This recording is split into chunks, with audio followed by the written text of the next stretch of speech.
Okay, what I'd like to talk to you about in this talk is about something that probably sounds very unusual, male initiation. And the reason it sounds unusual is because we've pretty much lost the custom in the West for 1,000 years now.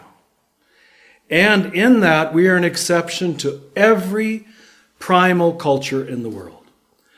The initiation of the boy into manhood was deemed apparently absolutely necessary for cultural survival and for personal spirituality. And we don't do it. I think we thought we had the Christian sacraments of initiation, and if we get time, I'll refer to them, how the core idea is still there. But in many ways, they became so prettified, so churchified. I know those aren't words, but that the male stopped respecting them. They stopped having their initiating transformative effect. I want to, before I dive into it anymore, also relate to a new bit of knowledge that I've discovered that seems to verify this whole thing from another side. I've been reading a lot of research on the development of the brain. And this is just phenomenal material. It has huge implications for spirituality. And I'm going to very oversimplify it just to bring it to this point. That apparently there are 5 major brain surges while you're growing up. One in the whole first year of life, secondly around 4, then around 7, then around 11. But in a certain way, the most integrating one of all happens around 15. It continues in some form as late as 18, but there's this huge brain surge around 15. And what it does is try to connect all of the 4 brains together with the heart brain, which we now understand is real. And what they say, now mind you, these brain scientists have no interest in what I would call religion or spirituality. But they say that at that point, if a young man or young woman is not presented with a big vision and with a heroic person, we have the most massive dying off of brain cells. It's the greatest tragedy in the biology of the human person. Now I know why 2/3 of the cultures of the world initiated boys usually around 15. If they're not given, and try to think back yourself, brothers. Remember that idealism when you were a teenage boy? You just wanted to be great, be a part of something great.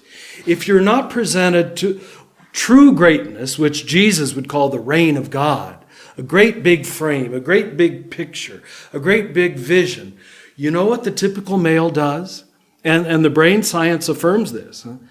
You just try to be a part of something loud, or a big marching army, or a big rock concert, or a stadium filled with 100,000 people and you're all waving together, which is all lovely stuff.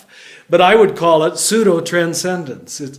You feel this is greatness. Do you see? 100,000 men cheering for the Bengals can't be wrong. Well, actually, maybe they can. Huh? But the male psyche, I'm in the middle of history. Do you see what I mean? Huh?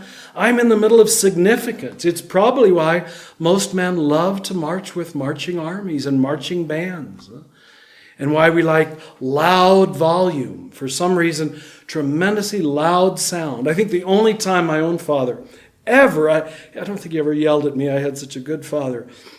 But I was about 15. I was helping him build our house. I had come home from the seminary that summer. And he was building us a new house himself. And I'm out doing something in the garage. And I turn on the radio full volume, And I can even remember the song, Volare, it was the song. And there's the flying boy, Volare, wants to fly, Oh, it's just so neat. I was having a brain surge, I'm sure, at 15. But my dad, who was trying to get work done and probably been working for months to get this house, and his son finally comes home and isn't much help, I'm sure. And he comes out the door and just yells at me, "Turn that damn radio down." And I'd never heard my dad yell at me like that. So of course, I quickly turned it down, But I realize now, that's what I was doing.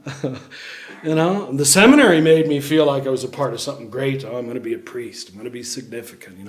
This many boys all being formed together is certainly moving towards something of importance. I come home in the summer. I can't really be a part of anything important except help my dad build a house. Now I would know that really was the important thing. So I turn Volare on full volume. So I just give you that I think we even have a brain foundation for the necessity of male initiation. And he says, when great vision and heroes are not presented, not rock stars, not people just driving fast cars or pseudo-heroes, but he says when that doesn't happen, what sets in is intense cynicism, that there is nothing great. There are no great people. And that cynicism quickly moves to violence. A lashing back at the world. Doesn't that explain the boys on the streets of all of our cities? Just, they've been immensely let down by their fathers, their godfathers, their grandfathers, if they had any, and I would say by the church itself.